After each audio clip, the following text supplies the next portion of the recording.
317 Yeah. pay-per-view International Fight Week. Like we just saw fan favorite Charles Oliveira get slept. You called it. Really, as the walkouts, he said Topuria is going to do it because he looked. Yeah, man, he looked ultra confident. The way he walked out, and he looked like he was at peace. He was calm, calculated, but didn't seem nervous at all. But it's just more like it seemed like the result was a foregone conclusion. That's what I felt. That's what I said. Obviously, I think up until the walkout happened, I kept saying, "Oh, look, it's a 50-50 toss in the air," because Oliveira is a former champ. He's definitely got the size advantage, experience in that weight class, and even at the first, we saw that, and we'll speak more about it. But yeah, when the walkout happened, I was like, "Oh man, look, I don't know. This guy doesn't look like a guy who's going to lose." That's what made me say that to you. Man, what a fight, what a performance, man! Like Jesus Christ, like we speak about performances in championship fights. That's got to be up there. Second belt, right? I know the UFC doesn't really do the two belts anymore, but I reckon he's obviously definitely a two-weight world champion, but yeah, I would consider him a double champ. He never lost his belt in that other division. Man, like a star-making performance. He was already a star, but I think he's now like a superstar. I put this on the same tier as that Conor McGregor performance for that second belt. Yeah, so you were saying to me offline, pound for pound for you, like, do you think that is the case now? I would. I mean, at least until Islam fights again, which we believe for the 170-pound title. Yeah. And if Islam were to win that, then that definitely solid. At least makes a case. Right? But in this instance, who else do you give it to other than Topuria? We got some dominant champs. We've got Marab. We've got Pantoja, who had another stellar performance today. But at the end of the day, this guy's moved up a weight division. He didn't just take any contender. He just took on the number one contender, former champ, an extremely skilled fighter in Charles Oliveira, and just shut his lights out in the first round, man. And he's calling his shots and he's delivering. So, yeah, I can't really see an argument against him being the number one pound for pound fighter, especially with John Jones definitely gone now, and Islam's vacated the belt. Like I said again, when Islam fights again, and when he does fight for that second belt, and depending on that outcome, obviously this becomes open for discussion. But that makes that matchup a lot more intriguing. You know what I mean? Definitely agree with you. I think you can make that case, and it's hard to make it a case against it because the way he finished Charles Oliveira, it's emphatic. It's like, I'm pound for pound, I'm double champ, knocked him out cold, did what he said he was going to do. He's got to be pound for pound now. Absolutely, man. Who wouldn't want, like, let's just say, we spoke about it just before, what fights like would excite us in the future? Like, whenever we see this guy's name, we're going to want to tune in. And we tuned in today. Elliot Topuria brought us together to watch this fight card. Do you know what I mean? That's the kind of star he is. And then I think it's just going to continue. He's on a meteoric rise. He's had like some crazy performances when he beat, Volkanovski, Max Holloway, now Oliveira. He's just like a legend killer. We may as well stick to his new nickname, La Leyenda, the legend. Well, I continue to doubt him, and I feel silly because, I was just looking at Oliveira's skill set, pedigree, size. The size DJ was doing that for me. You looked at the weigh-ins, you looked at the face-off, even in the octagon. But as I said to you before we came on, 10 seconds into the fight, during their first exchange, I had a feeling that it was going to happen. Yeah. Because the size, it looks all like that pre-fight. Once they're in the octagon, you see the heart, you see the pedigree that Topuria comes with, the precision, the speed, the striking. Oliveira just came forward and left himself open, and he got slept. Yeah, man. I'm not the only one. I'm sure there would have been a lot of people doubt Topuria in this one. Same. Moving up is one of the most difficult things. I had my doubts too. Like, you're not just moving up to any weight division. You're moving up to a weight division with killers. The 155 division technically can be considered the premier weight division of the UFC. Yeah, and you're going into that division that was previously, run by Islam Makhachev, who's now vacated the belt. But still, you got like the likes of Charles Oliveira, Arman Sarukian, Justin Gaethje, Dustin Poirier, right? Yeah, Like you got yeah, some legends and killers in there, and it's not an easy division to go into. So for me, I'll admit it. Like I did believe Ilya Topuria had the ability to get the win. I didn't know if I didn't think he would do what he did, right? first Yeah, round. man. Like I just, but like there But was did you so feel more confident when, like I said, when the fight began? Could you see it like yeah, happening?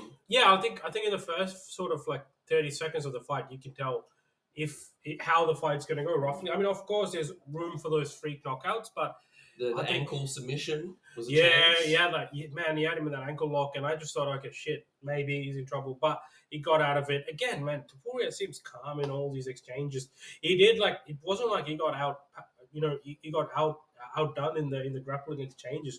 Taporia still took top control at one point, and then Yeah, sort of held him down, and that's when that sort of the leg lock happened, and then he just sort of tried to get out of it. The thing though is right, even before the fight, the things that for me that were sort of making me believe that Topuria can do it was his performances in the past. He's done this before. He hasn't beaten just anyone off the street. He's beaten legends and skilled fighters and champions yeah, in Volkanovski, yeah. Max Holloway. He was undefeated. For me, the reasons. Then you look at the other side of it. Some of the reasons what I didn't believe or I had my doubts were because he split with his team. That was one big thing, Yeah. right? Going into one of the biggest fights, and he's sort of making that change now. I don't know. Then that idea of going into the 155 division, but man, like he answered all the questions. He Cool. silenced all the doubters. Definitely for me, pound for pound, number one of the best fighters we've ever seen. Exciting, entertaining. Doesn't just fight to outpoint someone. He's just fighting to finish. Man, he enters the firefight without any fear. Extreme belief in himself. Man, this guy at his victory celebration last night, right? Like, and he fought today. So that's just sort of the level of confidence he has But and the self belief. Yeah, yeah, when you look at his resume, DJ, he's knocked out legends. Volk, he's knocked out Max Holloway. Why wouldn't you believe in yourself after that? true. We Yeah, could say like maybe the first big fight against Volk or yeah, huge step up, but he's done it twice. So I don't know why I doubted him again. But look, moving up a division was huge. yeah, But Charles isn't the biggest lightweight. But when you're that quick, you're precise, you're tough as well. yeah. Like you said, he celebrated last night, and what a way to do it! Fight, performance of the night bonus. Yeah. What did you feel? Okay, so he gets the knockout. What did you feel? What happened after that onwards? There's a lot happened. Paddy Pimblett came into the cage, kind of like egged on by Joe Rogan, but seems like Ilya definitely wants it. We saw it in the post fight press conference as well, but I don't know, man. Like, I see why the Paddy fight's quite exciting. It's a fight it's got a lot of hype. There's like some real bad blood there, right? Man, like also the size difference. I know Paddy Pimblett is off camp at the moment, but there was like a considerable and notable size difference there. But I would have liked to think that Arman or Justin would have been Mm, the next to fight. yeah, Arman Sarukian, I believe, would be the toughest fight for yeah, Islam in that division. Sorry, not Islam. Ilya Topuria. yeah, Outside of another tough fight, and he's obviously unfortunately fighting his last fight in yeah. about 3 weeks' time is Yeah. Dustin Gaethje Poirier. or a Poirier. Gaethje. Yeah, Yeah, Gaethje is obviously in the division. He can still fight, but I feel like Dustin Poirier with his technical boxing style yeah. also is got the tools to negate most of Ilya Topuria's threats. Agree. But man, look, I don't know if Dana seems like not Arman is not yet there for the title shot. He also didn't seem too pleased with Paddy Pimblett coming in. Yeah, So that kind of makes me think, it was off script. yeah, but it also makes me think like, look, they probably have someone in mind. It seems very, very obvious they want that Islam fight. Yeah. And I won't be surprised if they go back and convince Islam to come back. Right? And look, Islam doesn't need much convincing, man. That guy is probably one of the most skilled and talented fighters on planet Earth, right? They see a challenge, they take it out on. Yeah, And definitely. that's the nature of fighters. I don't think either guy will shy off. That'll be an interesting and intriguing matchup. I know we just spoke about not doubting Ilya Topuria anymore, but now you're talking about Islam Makhachev, man. Like, sort of, this guy is like a stronger, more skilled, well-rounded version. So well-rounded lightweight, I should say. Yeah. Right. Obviously heavier as well. So yeah. Yeah, I can understand Dana's explanation and all of that, and it was obviously off script, and I love that part of the UFC. I was saying to you about people coming into the cage and you know and A bit of drama, right? yeah, leading into the next thing, and I Yeah. understand that fights aren't made right after the the fight's just been had. Like you said, Dana likes to go into the matchmaking Yeah. meeting, but here's why I like where things are at. I really feel like Makachev needs to move up, win that belt, prove that he can win in welterweight first, handle that, because that's an easier fight for him against Jack. Now, I like Jack's chances. I'm in Jack's corner, but I think Makachev has a great chance to get that belt. Then you move back down and take care of Topuria. And on Topuria's side, I feel like he needs to have one more big win before getting Makachev. And he can do that against Pimbler. And it builds that suspense. So that's my reasoning in terms of why I feel like both should fight one more time before rushing into to matching that. What do you think? Yeah, no, I agree with you because look, what I meant when I said that was like I think UFC's sort of plan or desire seems to be trying to get that fight made again. So I feel like I'm predicting them to go and try hard again. Yeah, I do think definitely Islam takes his course and says, "No, I still want to get my second belt." We've just seen this guy, great performance. He did well. He got his belt. Let me get my belt through, and then we can see. And Islam's made it clear. Like I don't want to. I'm not just saying I'm moving up forever. Yeah. I want to move up, get that second belt. I'm happy to keep defending both. Right? That's what Islam's saying. That's what we love. And he's capable of doing it. Very very similar to what Alex Volkanovski was saying. But yeah, and I think personally, how I'd want it to play out is very similar to what you said. Yeah. You know, get Ilya another fight at 155. Build that star potential even more. Get Islam. Get him on the same card. Absolutely. Madison Square Garden, right? And say Islam wins that next belt, right? Imagine how big this fight is going to be. Right, just so we're clear, we're both aligned on this. We do believe that Jack's going to win. Well, we're in Jack's corner on that one. But I'm just saying, like from a logistical point of view, now you got like two division weight champs. Yeah. Potentially between them, they're going to be 1 and 2 in the pound for pound list. Yeah. Like sort of the accolades you list before you make that fight, it's just going to make it insane, man. You know, and then I see it like a devil's advocate side of what I will feel. A devil's advocate element will always say, look, as a fight fan, make the fight that people want to see the most. Yeah. And that's Islam and Topuria. Like, that's true. If that's the fight, make it as soon as possible. That's However, true. I feel like more can play out. But just quickly on the Madison Square Garden thing, DJ, we know the UFC love breaking records. We all know that Madison Square Garden is the most expensive gate. You know, 19,000 in the world's most famous arena, as they call it. The gate, the bigger that card is, the higher that gate is going to be, and they're going to break more records. You know, just to get in that building might be $1,000. You know, the UFC would love that. Yeah, and then traditionally they've always gone with like the bigger weight classes in there. To be honest, unless if a Conor McGregor fight's been there, the main event's always been either a middleweight or a light heavyweight or a heavyweight fight. Welterweight as well. To be honest, like it shouldn't really matter. But I think I predict either like Aspinall fights someone in that card, right? And then you got the Islam, which seems like that's the sort of the top contender for that slot, the main event slot, Islam Jack. Yeah. And then if Topuria is able to, he said he'll be ready by December. This November's just a month ahead. But then it becomes a logistical problem if you want all of these guys to fight in Madison Square Garden. Who's the headliner, right? They're all stars in their own sort of.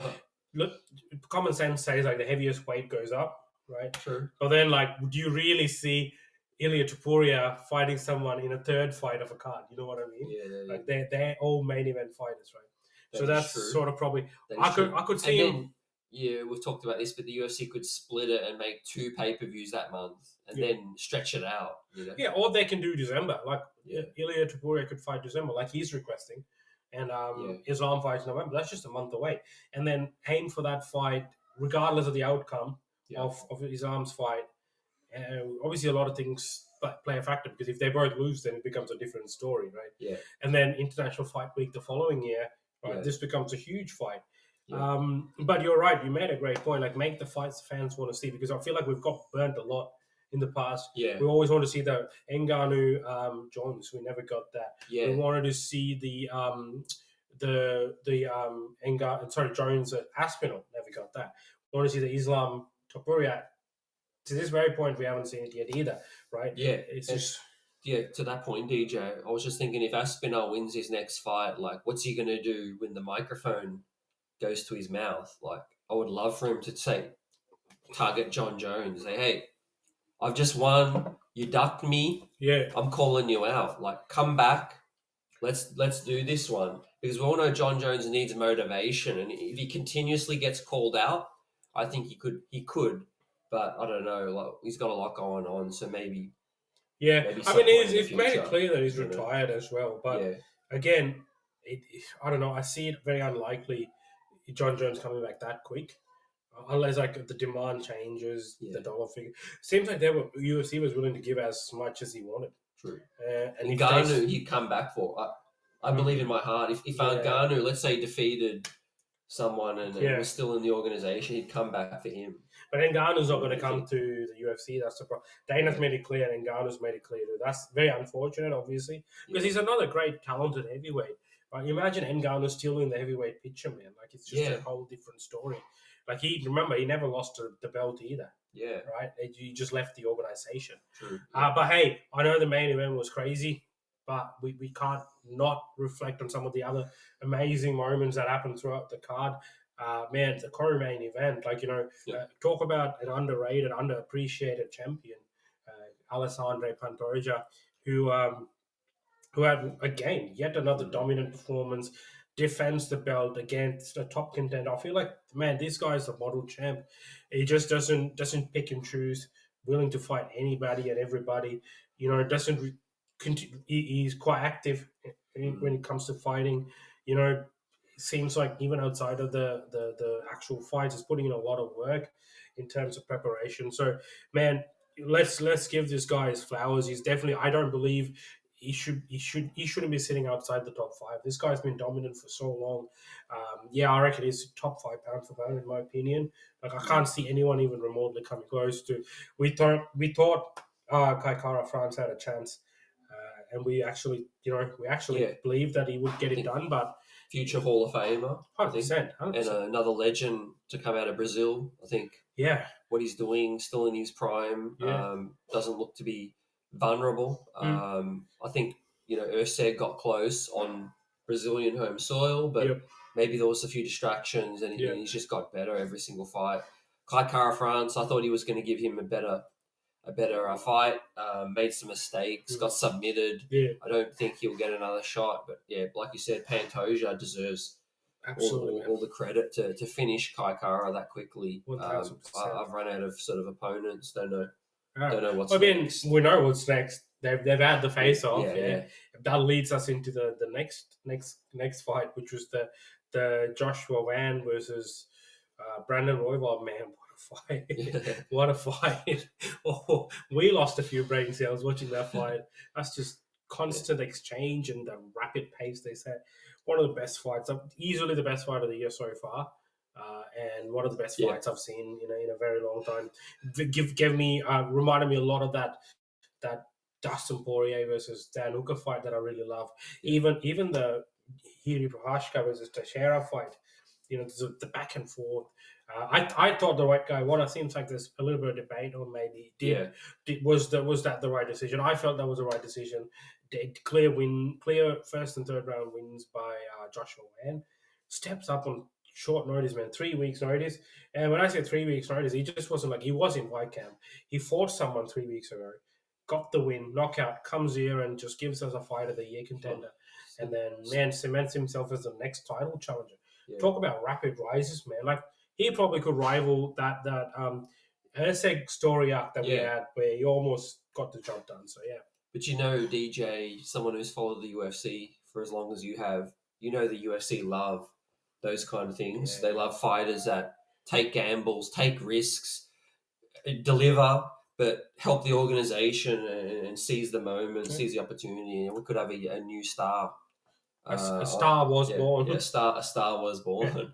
Like you said, Kevin Holland, my guy, his star was born during COVID. you know, when there was restrictions and he was fighting everyone. He was fighting every weekend at the Apex.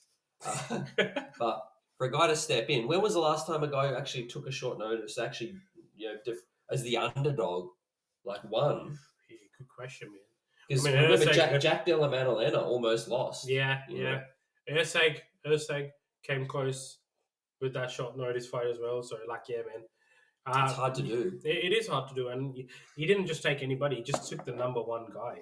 But these short notice fights, the short notice fights, people think like there's a lot of praise on the guy who's taking the fight, but you got to think of the other guy who chooses to remain in that fight as well. Like Yeah. because this guy's prepared for someone else completely, and now he's like, oh, you know what? He could have easily said, nah, Yeah. you know what? No, I'm like the number one contender. Why should I risk Yeah. my position? Definitely. I'll do a fight camp and I'll fight him. He didn't, and he obviously took a lot of risks. Dana seems quite happy with both the guys. We were told that Royval will get the win bonus as well, like the win percent. Yeah, Oh, so awesome. Yeah, well deserved. Yeah. True viral moment. I think that the best viral moment for the UFC DJ since the Holloway Gaethje square off. Yeah. When Absolutely. Gaethje got Man, slept. absolutely. That was just a video that just went everywhere. That was just. I think this was the next closest. Yeah, man, absolutely. Like you could have the whole card was like, in my opinion, was like a 9 out of 10. Right, that's how good it was from prelims, early prelims to the top. There's a lot of finishes, and obviously we're not going to linger on every one of them, but yeah, great card. And then this particular fight, Josh Van versus Royval, was the perfect starter for the two main courses, which is the and then it just kept going. It was finish after finish. We had Moicano fight Darius. Moicano. Obviously Moicano lost. Money Moicano. He tried hard.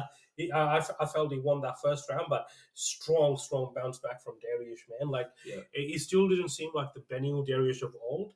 But then he showed us, especially with his fight IQ, being able to mix it up, how strong he was on the ground. Like, we got to see that again.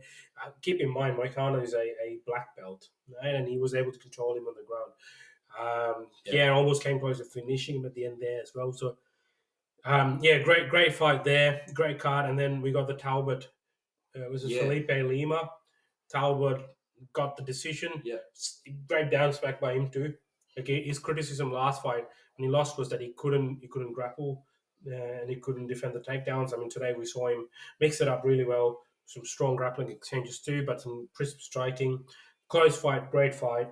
Again, man, super crazy card. Great card overall. Dana was high on Talbot. It was the final question of his press conference where he stood up and he was about to leave the stage, and then he got one more question about Talbot and paid him a lot of praise. Super happy.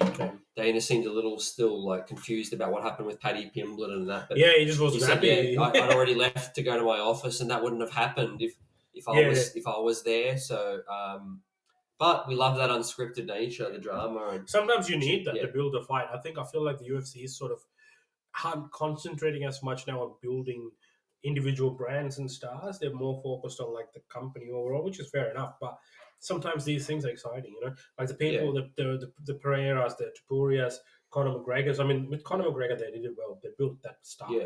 That brand of Conor McGregor was built.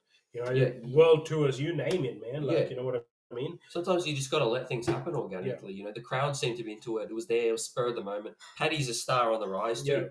So I could think of worse things that could have happened. Obviously, you want to wait a little bit, give him his moment. You got Islam waiting. Maybe it was a little hasty, but like I said, I think Paddy's got an emphatic win. He's on the rise. So Topuria really wants that. So that seems to be the thing that he's all for, and so he could see another title, a win, a title defense. I like it. I think it's going to be a real strong matchup. Yeah, no, I agree.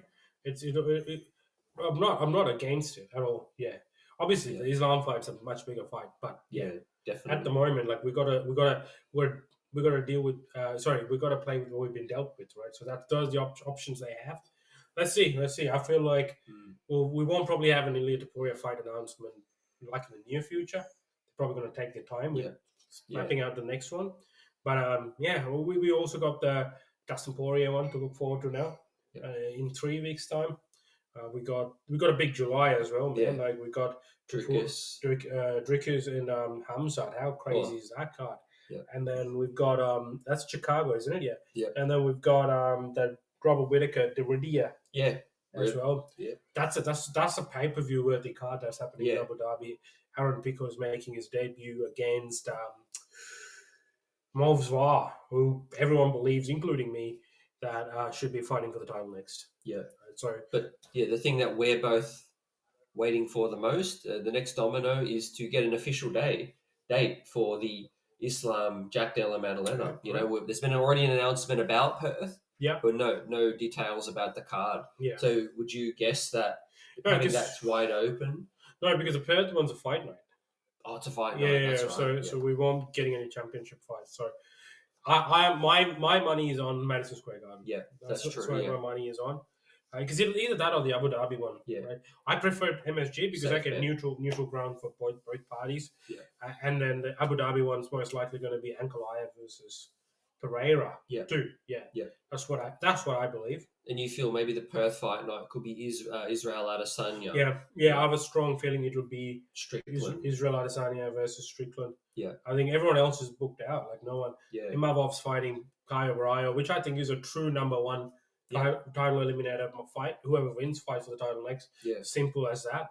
You could stack that fight night in Perth. You could put Steve Erceg, who's a hometown Perth boy. Yeah. You could put Dan Hooker. Yeah, Dan on Hooker. it. I mean, that'd be a banger fight night with some. Depending on when it is, some bigger names. Depending on when it is, Whittaker could be ready too. Yeah.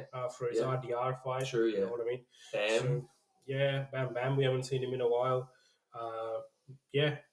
No, 100%. Crazy, man. Crazy card. Probably one of the best international fight week cards I've seen.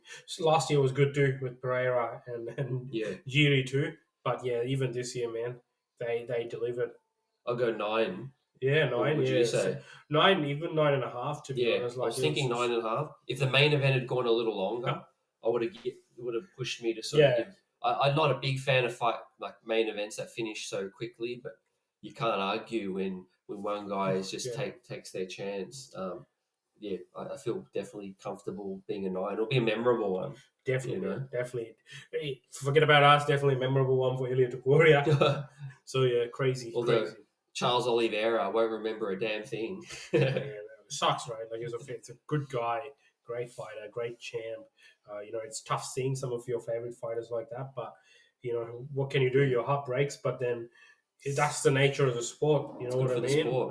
Topuria said, "I'm the newer generation. Like I'm the next level." And we believe it, man. We don't see people knock out Charles Oliveira. We believe it. So he's backed up what he said.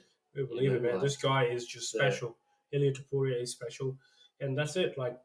They say, some days you're the nail, some days you're the hammer, right? Would you agree that his bravado and confidence? Who else does that remind you of? Conor McGregor. Yeah, absolutely. And they were already drawing comparisons.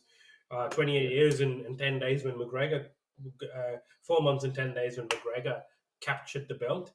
Guess what? Ilia Topuria was 28 years, 10 months, and 21 days. It's only a matter of days. Like their careers running in parallels, like in the similar weight divisions, or same weight division, I should say. Yeah.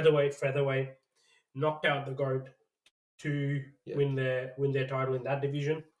Aldo Volkanovski, a star in his own country now. Own country, and goes up to fight then. The one thing that Ilia actually did to sort of further cement his sort of legacy was he defended that title once at least. Yeah. Whereas McGregor didn't. Then he comes to lightweight, calls out the champ. Obviously, Islam had already decided to move up, which meant that Ilia fought the former champ, the number 1 contender, wins the belt, right? Same thing, man. Knocking the established lightweight in dominant fashion. Right? Yeah. I mean, I still, man, I know we were sort of recency biased, but that McGregor performance against Eddie Alvarez was vintage, man. That was just, I don't think you can ever replicate that. The things he did, the hand behind his back, that combo that he finished him with. Yeah. Beautiful combo by Ilia Topuria as well. Yeah. Right? Obviously, top of his game, still hungry. Man. Like 100%. Yeah, now, definitely. yeah, just a question for you now, DJ. We've talked about what's next for Topuria.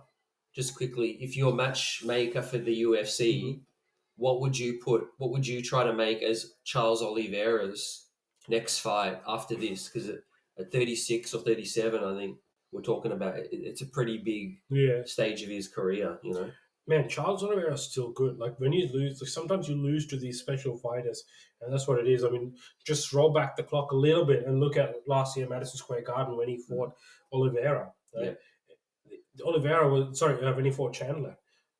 Oliveira seemed unstoppable there. Even with Arman Sarukian, man, it was a close split decision. Right? Yeah. Sometimes you just run into these special fighters, and then that's what happens. You can't really take too much away from that, right? I think what Charles needs to do is he doesn't need to fight as regularly. Yeah, He's true. sort of he's cemented his legacy. He's financially cemented. Take some time, heal up. Spend time with family. And when the time's right, come back. I would even say, Fiziev had a win, right? Fiziev's trying to break into the Fiziev, top 10. Yeah, let him give that. Darius is Benil. Darius is trying to have a resurgence. Gaethje even. Gaethje, I would like that. Yeah, but if Gaethje then fights for the title, I would say get him an arm on again because the first one was so close. I don't know if Gaethje's going to get that title shot though. Yeah, that's true. That's true. That's the thing. If he doesn't, but you could sell it to Gaethje. Say, hey, like Oliveira's just coming off the title. Here's your chance. Defeat him. Yeah. Then that puts you like right there as number one contender or whatever. Yeah, I think Dustin we know is already kind of fighting for retirement. So yeah, I don't know if he's going to factor in as hey, much. But we're not talking about this enough, right? What if Max Holloway wins? What if Max Holloway beats Dustin Poirier? Then obviously you still can't make an argument for him to fight Topuria straight away. I know it's a completely different weight class, but man, it was a knockout loss, right? So I think that's when you introduce a fight like maybe Oliveira versus Holloway. Yeah. Because remember, they've fought once before. Yeah. Holloway's got a win over Oliveira in the featherweight division. Yeah. It was just Charles Oliveira opted not to continue the fight due to a shoulder injury. Or Arman. What do you think? Yeah, could you say Arman? Yeah, Charles? Of course. That's a fight they've already fought before. Close split decision.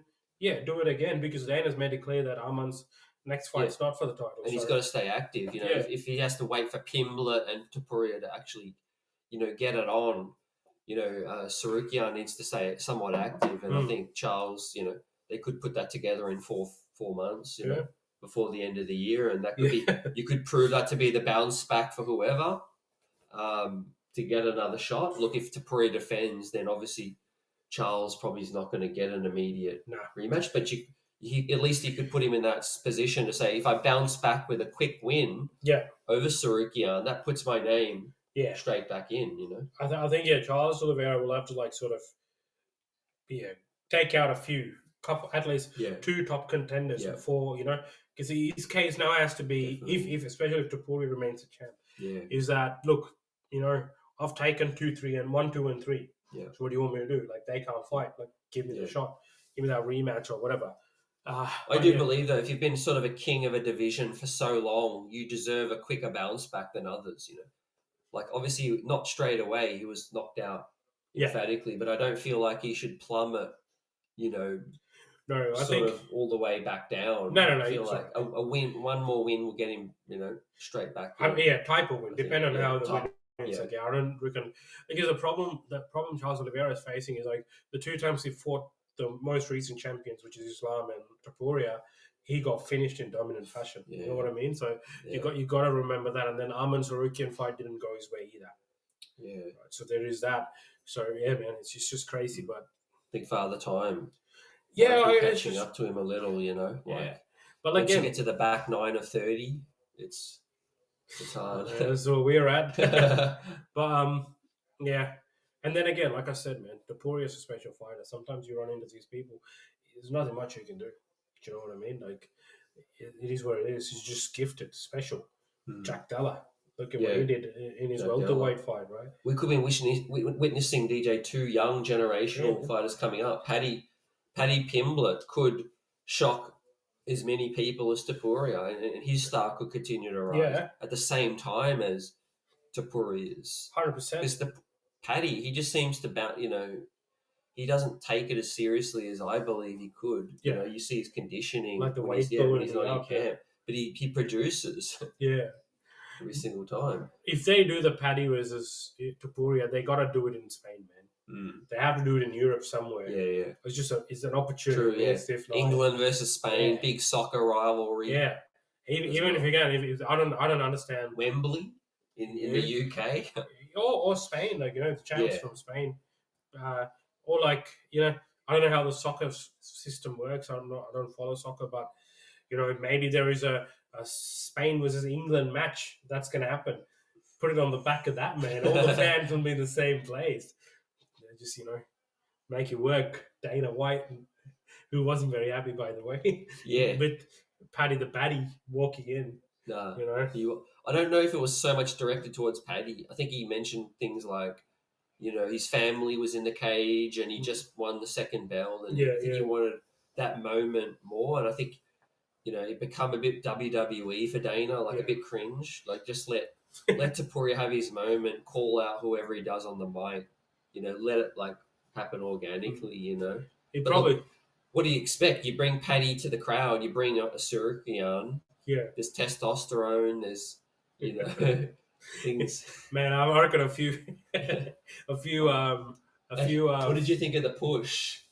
We actually got a push. Maybe that's what I forgot about that. Maybe that could have actually. What if Paddy exploded? Yeah, and then it escalated, and all of a sudden we see a brawl. I reckon a few security guards are getting fired tonight. Yeah. Dana White's gonna personally look into it. Hey, we've got to mention Jack Hermanson. And obviously Herb Dean. Herb Dean, man, what was he thinking? Oh my god! Like, it was just like obviously scary, and we hope he's okay. But man, it was comedic. Like he's clearly out. Herb Dean's just standing there, and then he's just doing nothing. Like come between the fighters, like protect the fighter. That's what you're there to do. You clearly see this guy can't defend himself. He can't even think for himself. He's gone. He's out. I think he was too far back. No, he was just standing there. It was like he was doing what he does all the time now. He's just standing, and then the second punch lands, and then he runs. Look, it was a quick knockout. Like Hermanson was moving back and got clipped by a hook. Yeah, it was a vicious knockout. It happened in the blink of an eye. Man, the only worst knockout was a slap that you showed me. Oh my god! Power slap had a big viral moment today as well. I mean, a lot of viral moments, but let's end on this. Not often do the UFC upload the end of a fight straight away on their social media. YouTube, like the final 3-4 minutes of the fight are already up on YouTube to watch. Normally you see the final knockout. They're clearly... You can't talk about that slap and then go back. That slap's in my head ever since you showed me. It was on a loop. Like... It's like one of the video game cartoons. Oh, man, but you're right. You're right. Whenever they do that, they believe that, okay, this is going to contribute towards star power. The last time they did was when O'Malley knocked out Aljamain, right? And then they put it straight away. But that was on Instagram. Now this is on Instagram. It's on YouTube. I was like, whoa. Dana always says, man, we sell holy shit moments, and like when they're negotiating a new TV deal.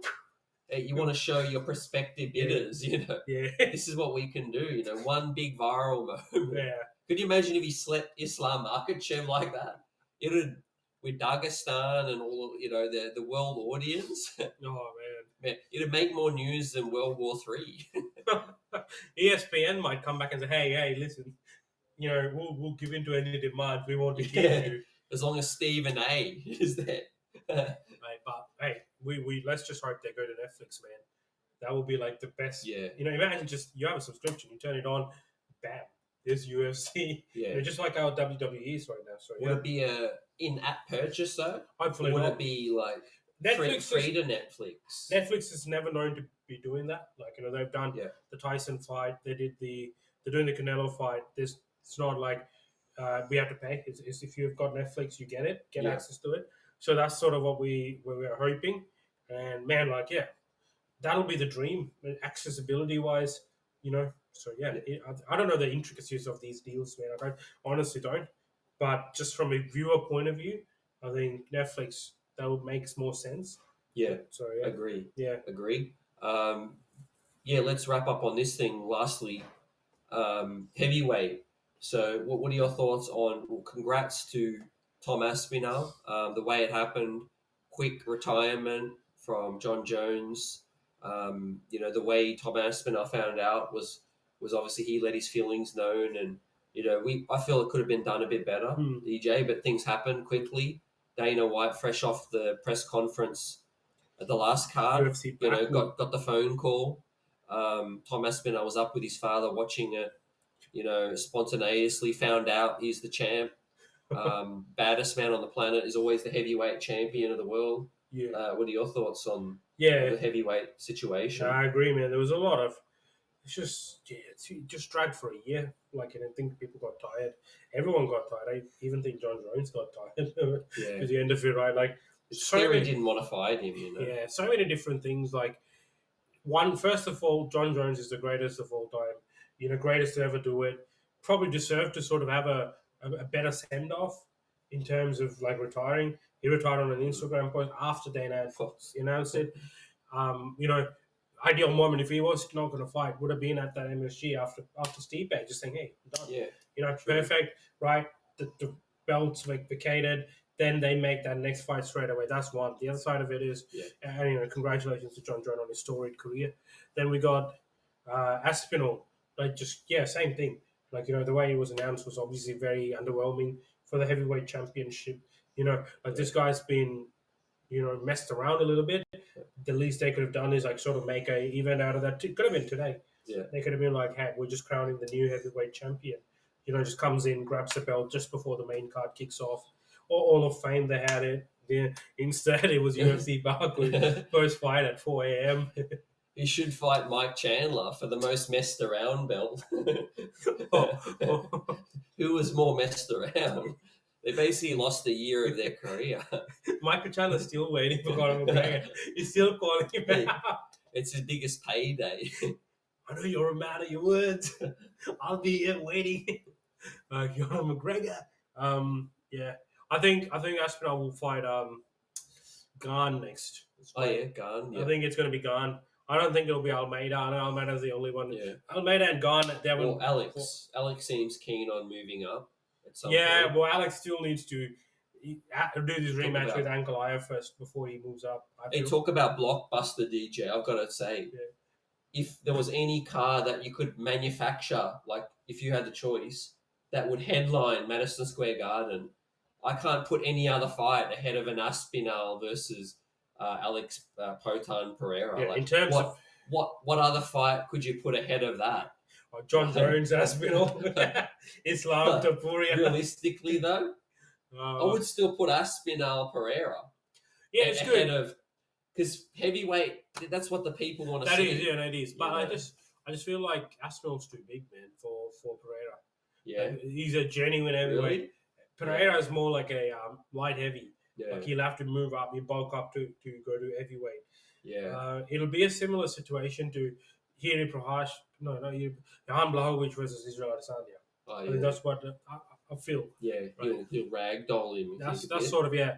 But it's an intriguing matchup. It becomes even more exciting if Pereira can win against Ankalaev this next fight. Yeah. Then it becomes an intriguing matchup. Their rematch, right? Yeah. Which I believe will happen in Abu Dhabi, I feel. Yeah. Well, right. That's a great note to finish off. It's been great in person. 9 out of 10. That's a wrap on That's a Tap. See you on the next one. See you guys.